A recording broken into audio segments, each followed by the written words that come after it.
Safety purpose से भी अच्छा नहीं है वो। कोई भी आप इजीली उसको निकाल सकता है। अगर किसी ने कोई शरारत और वो निकल गई तो फिर वो स्टार्ट भी नहीं होगी गाड़ी, तो वो स्टार्ट भी नहीं होगी। और अगर वो खो गया तो मुझे नहीं पता किसी ने कुछ करा तो गाड़ी में आग लगने के चांसेस भी हो सकते हैं। बिल्कुल बिल्कुल बिल्कुल। इंजन चेक लाइट आई, मैं सर्विस सेंटर पे लेके गया, उन्होंने इसका ECU अपडेट करा। ECU अपडेट करने के बाद उन्होंने मेरे को गाड़ी दे दी। Within half an hour या 1 आवर के बाद उन्होंने मेरे को गाड़ी दे दी। ECU चेक करके, ECU वगैरह चेक करके इसलिए दोबारा से इंजन चेक लाइट आ गई। तो उन्होंने फिर इसका डिटेल इंस्पेक्शन किया। इसमें उन्होंने मेरे को कुछ बताया, यूजुअल वाइब्रेट कर रहा था और वो पिकअप भी पूरा नहीं ले रही थी। तो उन्होंने फिर इस गाड़ी का पूरा डिटेल। कितनी चली हुई थी जब वो? उस टाइम पे अराउंड 16,000 चली हुई थी ये गाड़ी। तो कोई रीजन फाइंड आउट हुआ, क्या रीजन था या सिर्फ ऐसे कुछ पता चला? रीजन बस हेलो एवरीवन, चेतन वर्सेस कार के न्यू एपिसोड में आपका स्वागत है। भाई आज हमारे बीच में हुंडई की ओरा वेरिएंट की बात करूं तो ये है S वेरिएंट, CNG में आती है, जिसका हम करने वाले हैं detail walk around, actually detail ownership experience. जिनकी ये गाड़ी उनसे जानने की कोशिश करते हैं कि अब तक का एक्सपीरियंस उनका इस गाड़ी के साथ कैसा है। कुछ इनिशियली उनके साथ नेगेटिव्स हुआ था इस गाड़ी को में इंजन को लेके, तो सारी बातें जानने की कोशिश करेंगे। पॉजिटिव एंड नेगेटिव जो भी होगा आपको इस वीडियो में बताने की कोशिश करेंगे। और साथ ही भाइयों, आपको अगर अपना कोई ओनरशिप एक्सपीरियंस शेयर करना हो तो मैं ईमेल आईडी चला दूं, वहां भी आप शेयर कर सकते हैं। तो बिना देरी किए शुरू करते हैं। भाई जी, तनुज जी, बहुत बहुत स्वागत है आपका हमारे चैनल पे। Thank you so much. 2021 का परचेज है। ओके। 2021 नवंबर की ये गाड़ी है। तो कितने की ली थी आपने जब ये ली थी? ये जैसे कंपनी का जो प्राइस होता है उसके हिसाब से मुझे 9 लाख की पड़ रही थी। अच्छा। लेकिन उसमें थोड़ा बहुत डिस्काउंट वगैरह मैंने लिया, जिसमें मैंने एडिशनल चीजें हटवाई थी, जैसे एक्सटेंडेड वारंटी, बहुत इंश्योरेंस में भी उन्होंने कम किया था। तो मुझे ऑन रोड 870 की पड़ी। 870 की CNG में पड़ी। तो आपकी रनिंग ज्यादा है, इस वजह से CNG ली थी या कुछ और रीजन, मतलब रनिंग की वजह, रनिंग कोस्ट कम हो? एक्चुअली क्या है कि मेरे घर में और भी 2 गाड़ियां हैं, पेट्रोल में रनिंग है। तो मेरा ऐसा कोई रनिंग वाला पार्ट ज्यादा नहीं है। जैसे कि मतलब ये होता है कि मैं जब भी कभी गाड़ी लेकर के जाऊं तो मुझे चाहिए था कि कोई ऐसी गाड़ी हो जिसको ले जाने से पहले मैं सोचूं ना रनिंग कॉस्ट बेसिकली कम हो, इस वजह से। तो उससे पहले मेरे दिमाग में जरूर टाटा की नेक्सॉन थी, जो मैं मिड साइज SUV देख रहा था, जिसमें टाटा नेक्सॉन थी। या की जो सोनेट आती है, मैंने वो भी ट्राई करी। लेकिन फिर फाइनली मुझे लगा कि एक और पेट्रोल गाड़ी लेके कोई फायदा नहीं है, तो इसलिए मैंने और CNG के लिए ऑप्ट करा। ठीक है ठीक है। आप बता रहे थे कुछ इंजन में इशू आए थे, सबसे पहले ये बताइए कितनी चला दी आपने अभी? ये अभी अगर मैं ओडोमीटर में बताऊं तो ये अराउंड 21,500 किलोमीटर चल चुकी है। 21,000 साढ़े 21,000 चल चुकी है। तो क्या इश्यूज आए थे वो बताएंगे आप? हाँ जी बिल्कुल। तो इसमें एक मेजर जो इशू आया था वो इंजन में आया था। तो ये अराउंड जब ये गाड़ी 10,000 किलोमीटर के आसपास चली थी, तो फर्स्ट टाइम इसमें इंजन चेक लाइट आई थी, फर्स्ट सर्विस के बाद। तो फिर इंजन चेक लाइट आई, वो विद इन कुछ सेकंड्स के बाद वो चली गई। ठीक है। उसके बाद वो दोबारा कभी आई नहीं। लेकिन उसी के कुछ और किलोमीटर जैसे चलाए, जैसे 5-7 महीने बाद दोबारा से इसमें इंजन चेक लाइट आई और वो उसके बाद वो हटी नहीं। तो मैं सर्विस सेंटर लेके गया ये गाड़ी को, उनको मैंने दिखाया। तो उन्होंने इसका ECU वगैरह कुछ अपडेट करके दिया था, जिससे वो हट गई थोड़ी देर के लिए। ठीक है। उसके बाद वो दोबारा से क्या कहते हैं, ये इंजन चेक लाइट दोबारा आने लग गई था। हाँ जी। तो इसमें जब ये दोबारा इंजन चेक लाइट आई, मैं सर्विस सेंटर पे लेके गया, उन्होंने इसका ECU अपडेट करा। ECU अपडेट करने के बाद उन्होंने मेरे को गाड़ी दे दी। Within half an hour या 1 आवर के बाद उन्होंने मेरे को गाड़ी दे दी। ECU चेक करके, ECU वगैरह चेक करके अपडेट करा और इंजन चेक लाइट, तब वो जो प्रॉब्लम थी वो सॉल्व हो गई। एक सेकंड में आपको यहाँ पॉज करना चाहूंगा। आपने CNG वेरिएंट कंपनी वाला लिया ना, बाहर से तो नहीं लगवाई थी? ये कंपनी वेरिएंट है। क्योंकि अक्सर CNG जब बाहर से लगवाते हैं, मैं भी यूज कर रहा हूँ, बाहर से लगवाई थी तो चेक लाइट आ जाती है। मतलब मेरे में है वो चेक लाइट और वो आज तक है, उसमें इंजन में कोई इशू नहीं आया। तो इस वजह से मैं पूछ रहा था। तो कंपनी फिटेड था तो उसमें चेक लाइट आई, फिर आपने कंपनी में दिखाई, फिर क्या हुआ? तो जब मैंने ये कंपनी में दिखाई तो जैसे मैंने अभी आपको बताया कि ये इन्होंने मुझे ECU अपडेट करके दिया था गाड़ी का।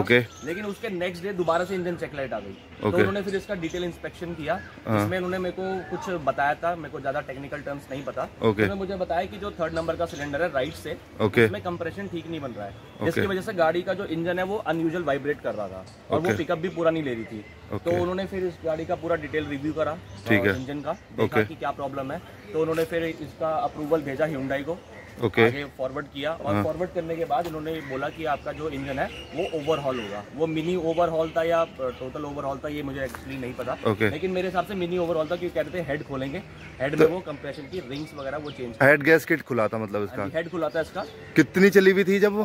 उस टाइम पे अराउंड 16,000 चली हुई थी ये गाड़ी। तो कोई रीजन फाइंड आउट हुआ, क्या रीजन था या सिर्फ ऐसे कुछ पता चला?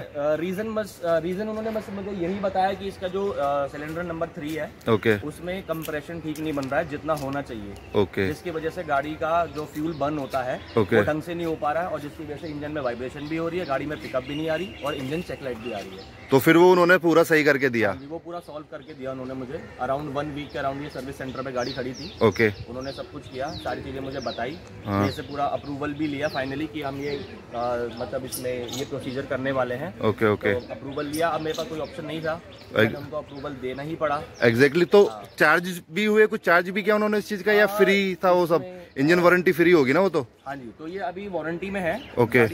तो इसलिए इन्होंने मेरे को कोई चार्ज नहीं करा, बस उसमें जो कंज्यूमेबल आइटम होते हैं जैसे इंजन ऑयल चेंज होता है जब। अच्छा। हाँ, वो एक अलग पॉइंट है। वो एक इंजन ऑयल का उन्होंने मुझसे पैसा लिया था, हालांकि मैंने उनको बोला कि एज अ कर्टेसी अगर आप इसको वेव ऑफ करना चाहे तो कर सकते हैं, लेकिन वो माने नहीं। अच्छा। तो फिर मैंने उनको बोला कि ठीक है कि आप चलो इतना भी ठीक है। वो तो अगर उसकी बात करें तो 17-18 हजार का बिल वो कम से कम बना हो। कितने का बना था वो? तो अराउंड जैसे आपको बताया मैंने 17-18 हजार के आसपास का इसमें बिल बना था, लेकिन वो 0 बिल था। उन्होंने लेकिन सारे पार्ट्स का डिस्क्रिप्शन था कि उन्होंने इसमें क्या क्या चेंज किया है, क्या क्या डाला है, क्या क्या नहीं करा, वो सारी चीजें उस बिल में मेंशन थी।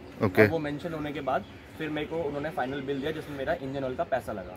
और ठीक है, अभी से तब से मैंने 5-7 हजार किलोमीटर और चला दिए ऊपर। ओके। तो गाड़ी में ऐसा कोई प्रॉब्लम है नहीं, और अब गाड़ी सही चल रही है। तो इसके पॉजिटिव्स की बात कर लेते हैं। चलो नेगेटिव्स तो ये पता नहीं रीजन क्या थे, शायद पीछे से ही डिफेक्ट होगा।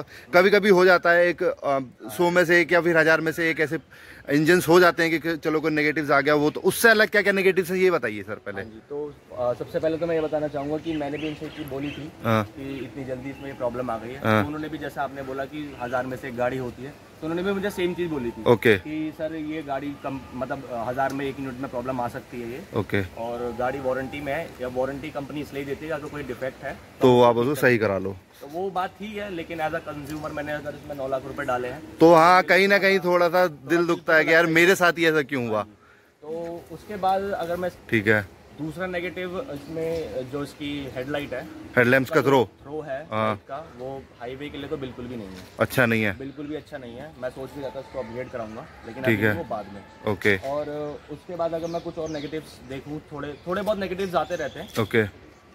जैसे कि अगर इसकी थोड़ा सा बिल्ड क्वालिटी को लेके भी मुझे इशू लगता है। अच्छा। ठीक है, इसमें बिल्ड क्वालिटी, हाँ बिल्ड क्वालिटी थोड़ी सी इसमें मेरे को लगती है डाउनग्रेडेड है। अच्छा। कुछ जगहों पे जैसे इसका, जैसे मैं ये आपको अगर इसकी ये डिग्गी का ये खोल के दिखाऊं, ओके, तो ये सारा का सारा इसमें वायर, अच्छा ये सारा अच्छा एक्सपोज है ये सारा। इस पे कुछ थोड़ा सा कुछ कर देते, कपड़ा वपड़ा लगा देते तो कोई लगा देते कोई, तो ये एक्सपोज है। और अच्छा, इसमें सीएनजी लगने के बाद आपने बेस ट्यूब भी लगवाई है क्या? हाँ जी, अब ये फिलहाल के लिए बेस ट्यूब लगाई, क्योंकि ज्यादातर गाड़ी में मेरा जो रनिंग है वो दिल्ली में ही रहता है। अच्छा। बेस ट्यूब लगाने के, लेकिन हाँ ये काफी यूजेबल स्पेस है, तो मैं कभी जैसे बाहर टूर वगैरह के लिए जाऊंगा। अच्छा। तो बेस ट्यूब निकाल सकता हूँ मैं। बेस ट्यूब निकाल सकते हो। तो इसके पॉजिटिव्स की बात करते हैं, क्या क्या पॉजिटिव्स हैं इसमें? अभी आप हाईवे की ड्राइविंग कैसी है इसकी? अगर मैं इसकी हाईवे की ड्राइविंग बोलूँ तो मुझे तो काफी कंफर्टेबल लगती है। अच्छा। ठीक है, मैं थोड़ा सा ड्राइविंग एंथुसियास्ट हूँ। ओके। गाड़ी भगाता भी हूँ, लेकिन उसके बाद भी अगर जैसे मैं इसको बोलूँ तो 120 तक तो ये ठीक ठाक स्टेबल चलती है। काफी मतलब ठीक ठाक रहती है। स्टीयरिंग भी थोड़ा सा वेट आ जाता है स्टीयरिंग में, जिसकी वजह से इसकी स्टेबिलिटी अच्छी है। सस्पेंशन ठीक है। इसके जो सस्पेंशन की बात करूँ तो थोड़े से वो सॉफ्टर साइड है। सॉफ्टर साइड है वो, सॉफ्ट है। ओके। लेकिन मैनेज हो जाता है। मैनेज हो जाता है। हाईवे पे जो उसकी ड्राइवेबिलिटी है वो काफी अच्छी है। अच्छी है, बिल्कुल अच्छी है। और अगर ड्राइवेबिलिटी के अलावा मैं कुछ बताऊं तो उसका जो रियर सीट कंफर्ट है, ओके, वो मुझे बेस्ट लगता है। रियर सीट ज्यादा अच्छा लगता है as compared to front seat. हाँ, मतलब ड्राइविंग अगर मैं ड्राइवर सोचूं तो ड्राइविंग में तो मुझे कोई प्रॉब्लम नहीं है। लेकिन अगर मेरे को कभी जैसे मौका मिलता है पीछे वाली सीट पे बैठने का, ओके, तो पीछे वाली सीट पे बैठने का जब मुझे मौका मिला तो मुझे फील हुआ कि जो उसका सीटों का रिक्लाइन एंगल है वो काफी अच्छा है, जिसकी वजह से मुझे ये काफी कंफर्टेबल फील होती है, स्पेशली इसकी रियर सीट। अच्छा, इंजन की बात करते हैं। सीएनजी पे आप चलाते हो तो कोई जैसे सीएनजी पे चलाते हो उसके बाद कहीं आपको फील होता है कि सीएनजी पे मतलब कंपनी फिटेड सीएनजी है जैसे कि थोड़ी सी पावर कम है, ऐसा कुछ फील होता है? इनिशियली जब ये गाड़ी नई थी, ओके, तो मुझे इतना कोई फील नहीं हुआ था, लेकिन ओवर द टाइम जैसे वियर एंड टियर होता है, ओके, तो थोड़ा सा ऐसा लगता है कि हाँ सीएनजी में अब मुझे फील होता है कि गाड़ी थोड़ा सा लोड मांगती है, लोड मानने लगती है। बाकी ऐसा अगर मैं बताऊं पेट्रोल गाड़ी से कंपेयर करूं तो डेफिनेटली इसमें थोड़ा सा पावर लैग है सीएनजी में। ओके। और विद इन गियर एक्सेलरेशन जैसा कहते हैं, ओके, उसमें ये थोड़ा और ज्यादा फील होता है। और ज्यादा फील होता है, क्योंकि जब मैंने जैसे पेट्रोल में भी रनिंग हुई है मेरी हाईवे पे, ओके, तो जैसे मैं इसको अगर थोड़ा सा स्ट्रेच कर रहा हूँ ओके, हाई स्पीड में, तो वहाँ पे जो है गाड़ी बिल्कुल एकदम स्मूथ चलती है, बिना किसी स्ट्रेस के। ओके। लेकिन वही अगर सेम चीज में सीएनजी में कन्वर्ट सिटी, अच्छा, तो वो थोड़ा सा और मुझे फील होता है कि हाँ ये पावर लैग हो रहा है। अच्छा अच्छा अच्छा। तो भाई जी एक बात बताओ, टिगोर उस टाइम पे मार्केट में आई नहीं थी क्या जब आपने देखी थी, या आ गई थी?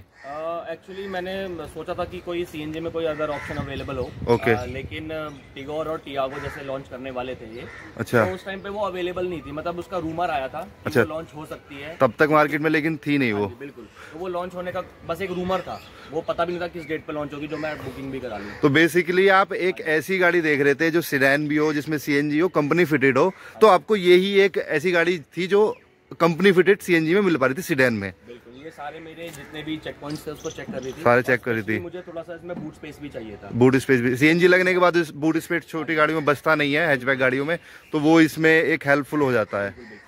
तो सर एक बात बताइए, गाड़ी में आपने क्या क्या काम करा रखा है बाहर से? आप, मुझे लग रहा है ये जो आपने कैमरा लगवाया है तो बाहर से लगवाया है। हाँ जी, ये जो कैमरा है, हाँ जी, ये जो कैमरा है ये एक्सेसरीज का पार्ट नहीं, सॉरी ये कंपनी से लग के नहीं आता। अच्छा। तो ये मैंने बाहर से एक्सेसरीज लगवाई है, एडिशनल एक्सेसरीज में। तो एक कैमरा लगवाया मैंने, थोड़ा बहुत ये बम्पर गार्ड लगवाया है। ओके, मतलब छोटे मोटे काम करा है। जो कॉस्मेटिक चेंजेस होते हैं गाड़ी के बाहर बॉडी के लिए, तो वो मैंने करवाया। जैसे थोड़ा डोर हैंडल पे अगर आप देखेंगे तो ये जो डोर हैंडल है इसमें मैंने क्रोम लगवाया बाहर। अच्छा, ये बाहर से करवाया हुआ सारा। ये सेंसर तो आई थिंक इसमें आता नहीं है। नहीं, ये एस वेरिएंट में सेंसर नहीं आता, तो ये जस्ट एक फेक है। ये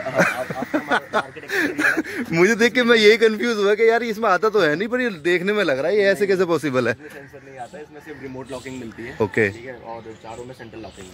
तो ठीक, इतना ही ये कंपनी देती है। इतना ही कंपनी देती है। ये बी प्लर ब्लैक आउट आए होंगे, ये आपने कराए आए होंगे ना? ये तो ब्लैक आउट ही रहते हैं। हाँ ठीक है, अंदर से इसका ड्राइविंग चला के थोड़ा सा एक्सपीरियंस देखते हैं कैसा इसका एक्सपीरियंस लगता है आपको या नहीं? हाँ, थोड़ा सा लैग तो है इस कैमरे में, और क्वालिटी भी इतनी अच्छी नहीं है। अच्छा, लेकिन काम चल जाता है। क्लच तो इसकी सुपर लाइट है। क्लच काफी इसमें लाइट आता है। अच्छा, स्पेस की बात कर लेते हैं पहले। देखो मैंने मेरी 6 फीट हाइट है, अपनी हाइट के हिसाब से सीट एडजस्ट की हुई है, तो आपको स्पेस कैसा मिल रहा है? मुझे यहाँ पे काफी अच्छा स्पेस मिल रहा है। लेग स्पेस जो अंडर थाई सपोर्ट है वो भी काफी अच्छा है, लेग स्पेस भी काफी है। अच्छा, तो काफी कंफर्टेबली बैठा हूँ मैं, और मेरी हाइट भी अराउंड 5'8" है। और इसमें पीछे एसी वेंट भी दिया हुआ है, जो कि एक पॉजिटिव पॉइंट्स है। हाँ जी बिल्कुल, यहाँ पे पीछे 2 एसी वेंट्स मिलते हैं। बिल्कुल बिल्कुल। तो देखते हैं आगे का एक्सपीरियंस का, चला के देखते हैं कैसा एक्सपीरियंस है अब तक का इसका। तो भाई ड्राइविंग एक्सपीरियंस की बात करूं इस गाड़ी का, तो ड्राइविंग गाड़ी देखो चलने में तो देखो क्लच पूरी सुपर स्मूथ है। बात करूं अगर इसकी गेयर एंगेज करने की, तो गेयर भी इजीली एंगेज होते हैं, और लो एंड टॉर्क में भी कोई ऐसा कमी नहीं है। मैं तो कंपनी फिटेड, ये तो कंपनी फिटेड सीएनजी है, मैं तो बाहर से लगवाई हुई थी सीएनजी जो मैं यूज कर रहा हूँ, उससे ये हाँ 21 है, इसमें भी कोई शक वाली बात नहीं है। गाड़ी के अगर स्टीयरिंग्स की बात करूँ, स्टीयरिंग्स की, तो इसका भी जो फीडबैक है वो भी काफी अच्छा, ऑटो रोटेशंस होती हैं। और सर आप बताइए स्टीयरिंग का फीडबैक आपका कैसा है हाईवे पे? स्टीयरिंग का फीडबैक अगर मैं हाई स्पीड की बात करूं तो थोड़ा ये हार्ड हो जाता है। और चलाने में काफी मतलब एंगेजिंग लगता है। और अगर मैं लाइट स्पीड की बात करूं तो ये बहुत सुपर स्मूथ स्टीयरिंग है। मेरे इससे पहले मैंने अब बलिनो चलाई है, मेरी फैमिली में है। तो उसका स्टीयरिंग बहुत ज्यादा हार्ड था, मतलब कंपेयर टू उसका वेट है या जो भी है। उन्होंने मारुति वालों ने कैसे कैलिब्रेट किया है। लेकिन अगर मैं और कंपेयर करूँ तो वो बहुत ज्यादा स्मूथ है। और सबसे बड़ी बात है सेंटर होता है ये पूरा स्टीयरिंग, अगर जैसे हम मतलब रोटेट होके वापस आ जाता है। हाँ बिल्कुल, ऑटो रोटेशनल इसके स्टीयरिंग्स में है। तो भाई जी एक बात बताइए, आप अगर आपको रेटिंग्स कितनी दोगे उस गाड़ी को? अगर मैं बाकी कुछ कॉस्मेटिक चीजें छोड़ दूं गाड़ी की, तो उस हिसाब से ड्राइवेबिलिटी या मेरी जो कॉस्ट इफेक्टिवनेस है इस गाड़ी की, उन सब के अकॉर्डिंग मैं 10 आउट ऑफ 8 रेटिंग तो दूंगा इस गाड़ी को। अगर आपको दोबारा मौका मिले इस गाड़ी को खरीदने का, दोबारा उतने पैसे दे दी जाए जिस प्राइस रेंज में अब आ रही है मार्केट में, तो ये लोगे या कोई किसी और गाड़ी पे जाओगे? फिलहाल के लिए तो जैसे मैंने ये ऑलरेडी एक गाड़ी ले ली है, तो अगर मैं लूंगा तो इससे कोई अपग्रेडेड गाड़ी लूंगा।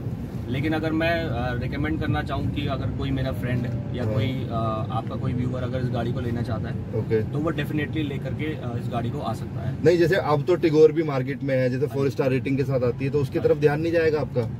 उसकी तरफ ध्यान इसलिए नहीं जाएगा क्योंकि थोड़ा सा वो 3 सिलेंडर वाला इशू मुझे लगता है। वो गाड़ी थोड़ा सा मुझे ऐसा फील आता है कि वो गाड़ी दबती है। अच्छा, अंडर पावर आपको वो फील होती है। हालांकि उसमें सेगमेंट की सबसे बेस्ट पावर क्लेम करी है कंपनी ने। ओके।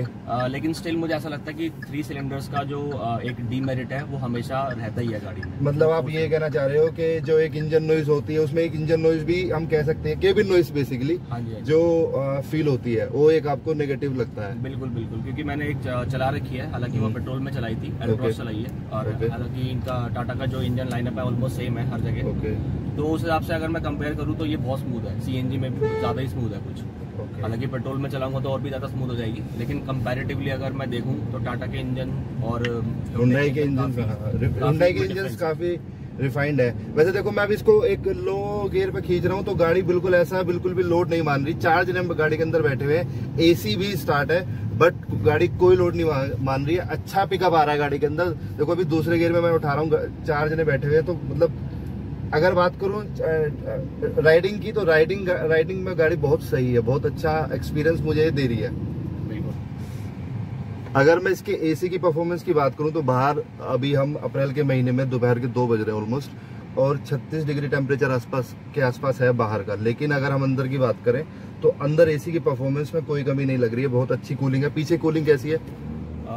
अगर मैं पीछे की कूलिंग की बात करूं तो इसमें सबसे पहला इसका जो प्लस पॉइंट है, इसमें रियर एसी वेंट्स आते हैं, जिसकी वजह से इसमें कूलिंग पीछे भी अच्छी हो जाती है। लेकिन उसके अलावा भी अगर मैं बात करूं तो एसी का जो रिस्पॉन्स है काफी अच्छा है। लेकिन कभी कभी सर्टेन टाइम पे मुझे ऐसा फील होता है कि हाँ, एसी की कूलिंग थोड़ी सी कम हो रही है जब बहुत ज्यादा गर्मी आती है, बहुत ही ज्यादा, मतलब जून जुलाई की गर्मी में फील उस टाइम पे थोड़ा रिस्पांस कम लगता है। लेकिन वो भी तभी लगता है जब गाड़ी चल नहीं रही है, क्योंकि मुझे लगता है कि गाड़ी की खड़ी गाड़ी में लगता है आपको एसी की जो इफेक्टिवनेस है गाड़ी की, वो चलते हुए में ज्यादा अच्छी होती है, खड़ी गाड़ी में नहीं होती। ये तो बात है। अच्छा, दूसरा चीज एक और भी, अगर आप आगे बैठे हो तो फिर भी वो कम लगेगी। पीछे वाले को थोड़ा आप कह सकते हैं कि शायद लगे, पर आगे जो बैठे होते हैं, क्योंकि आगे 4 वेंट होते हैं एसी के, तो फिर भी इतना फील नहीं होता है, वो कवर कर लेती होगी। बिल्कुल। या लगता है कि जून के महीने में आगे भी गर्मी लगती है कभी कभार? हाँ, वही मैं आपको बता रहा था कि जून के महीने में अगर गाड़ी खड़ी है और बहुत ही ज्यादा गर्मी है तो थोड़ा सा गर्म फील होता है गाड़ी में।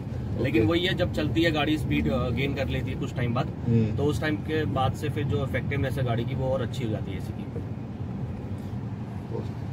तो अगर इसकी मैं बात करूं, देखो बम्पर टू बम्पर ट्रैफिक में चलाने में बिल्कुल भी दिक्कत होने वाली नहीं, क्योंकि एजेस ऑलमोस्ट दिखते हैं, और बम्पर टू बम्पर ट्रैफिक में आपको इसमें कुछ ज्यादा दिक्कत होने वाली नहीं है। तो ऑलमोस्ट गाड़ी की अगर बात करें तो गाड़ी ऑल इन ऑल अच्छी गाड़ी है। सर, आप रिकमेंड करेंगे ना? फिर से मैं वही क्वेश्चन करना चाहूंगा।